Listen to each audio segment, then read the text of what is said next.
तो दोस्तों, आज के हम इस बेसिक मैथ के इस वीडियो सेक्शन में मैथ्स के सबसे महत्वपूर्ण चैप्टर संख्या के बारे में जानेंगे। सबसे पहली बात, संख्या होती क्या है, संख्या के कितने प्रकार होते हैं, उसके भी कितने प्रकार होते हैं, इन्हीं सब चीज़ों के बारे में हम लोग इस वीडियो सेक्शन में विस्तार पूर्वक चर्चा करने वाले हैं। ठीक है दोस्तों, तो आज सबसे पहले हम लोग जानेंगे संख्या को क्या होती है, यानी संख्या जो है, संख्या यानी नंबर क्या होती है। तो समझिए, तो सबसे पहले गणित में जो कोई भी अंक है, गणित का कोई भी अंक है यानी आंकिक मान है, उसी को हम लोग बोलते हैं संख्या। क्या बोलते हैं? संख्या। तो फॉर एग्जांपल जैसे हम बोले 5, 7, √3, 3.5, 11.2, कुछ भी, चाहे वो रूट में संख्या हो, चाहे वो दशमलव में संख्या हो, चाहे वो बटान संख्या हो, कुछ भी हो, तो इसे हम लोग बोलेंगे संख्या। क्या बोलेंगे? संख्या। इसी तरह हम लोग सबसे पहले इसका डिफिनेशन लिख देते हैं। डिफिनेशन क्या होगा? तो बोलेंगे किसी भी आंकिक मान को, किसी भी आंकिक मान को संख्या कहते हैं। ठीक है दोस्तों, तो सबसे पहले इसका डिफिनेशन लिखेंगे, संख्या। तो संख्या क्या होती है, लिखेंगे किसी भी आंकिक मान को, किसी भी आंकिक मान को संख्या कहते हैं।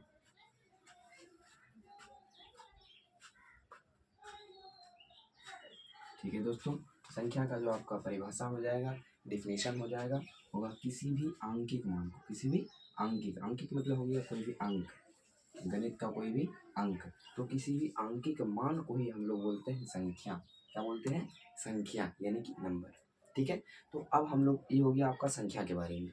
अब हम लोग संख्या के प्रकार के बारे में जानेंगे, संख्या कितने प्रकार के होते हैं। तो सबसे पहले समझेंगे संख्या।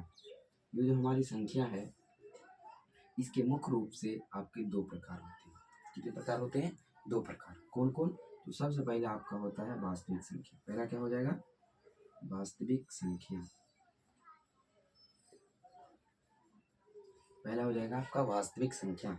इसी तरह आपका दूसरा हो जाएगा काल्पनिक संख्या।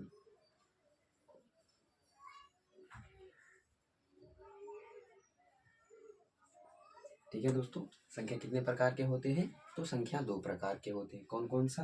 पहला है आपका वास्तविक संख्या और दूसरा है आपका काल्पनिक संख्या। तो मेन रूप से हमको जो पढ़ना है संख्या के बारे में, यानी 1 से लेकर क्लास 10 तक मुख्य रूप से हमको वास्तविक संख्या के बारे में पढ़ना है। क्लास 10 तक जो हम लोग पढ़ेंगे, किसके बारे में पढ़ेंगे? वास्तविक संख्या के बारे में। जस्ट हम लोग इससे क्लास 10 से जब हम आगे बढ़ते हैं, यानी क्लास 11 और क्लास 12, तब हम लोग इन चीज़ों यानी काल्पनिक संख्या के बारे में जानें। ठीक है दोस्तों, काल्पनिक संख्या के बारे में हमको 11 और 12 में जानना है। तो आज जो हम लोग मेन रूप से चर्चा करने वाले हैं वास्तविक संख्या के बारे में। ठीक है दोस्तों, यहाँ तक समझने में हम उम्मीद करते हैं कि आप लोगों को कोई दिक्कत नहीं होगा। अब हम लोग आगे बढ़ेंगे वास्तविक संख्या के बारे में। ठीक है दोस्तों, अगर आपको नोट करना है तो वीडियो को पॉज करके नोट कर सकते हैं।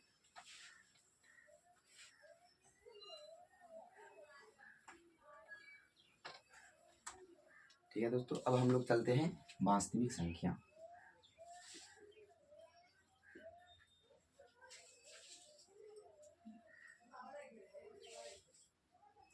तो सबसे पहली बात, वास्तविक संख्या होती क्या है?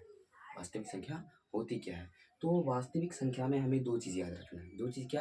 पहला है आपका परिमेय संख्या और दूसरा है अपरिमेय संख्या। यही दोनों संख्या को जब हम लोग मिला देते हैं, दोनों को मिला देते हैं, तो उससे आपका बन जाता है वास्तविक संख्या, यानी कि इसी को हम लोग इंग्लिश में बोलते हैं रियल नंबर।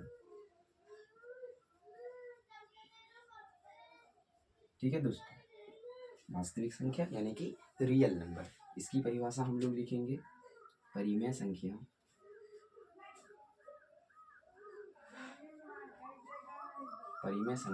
और अपरिमेय संख्या। परिमेय संख्या और अपरिमेय संख्या, अपरिमेय संख्या के सम्मिलित रूप को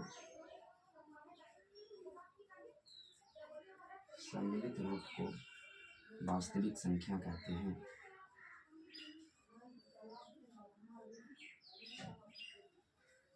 वास्तविक संख्या कहते हैं। ठीक है दोस्तों, परिमेय संख्या, पहला आपका इसमें बस दो चीज़ याद रखिएगा, परिमेय संख्या और अपरिमेय संख्या, यही दोनों को जब हम लोग मिला देते हैं तो आपका बन जाता है वास्तविक संख्या। ठीक है, वास्तविक संख्या के बारे में ये हो गया। अब हम लोग जानेंगे वास्तविक संख्या के बाद काल्पनिक संख्या के बारे में। ठीक है, तो इसमें हम लोग लिखते हैं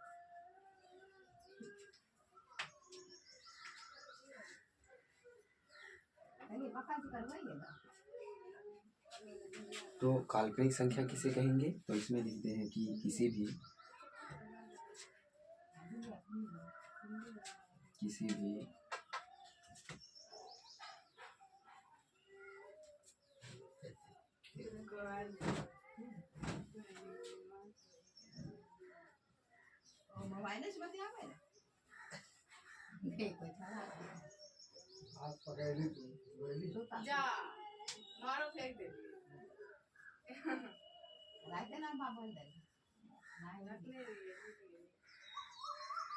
तो दोस्तों काल्पनिक संख्या के बारे में हमारा कि किसी भी ऋणात्मक संख्या के वर्गमूल को, किसी भी ऋणात्मक संख्या के वर्गमूल को हम लोग बोलते हैं काल्पनिक संख्या। यानी कि जैसे हमारा हो गया 16, तो 16 का वर्गमूल हम लोग जानते हैं 4, लेकिन यदि अगर हम रूप में लिखते हैं -16, यानी ये जो हमारी संख्या है ऋणात्मक संख्या, तो इसका जो वर्गमूल आता है वो जो आ रहा है संख्या, यानी उसको हम लोग लिखते हैं आई के रूप में, इसको पढ़ते हैं 4 आयोटा, और ये जो हमारा संख्या है यही होता है हमारा काल्पनिक संख्या।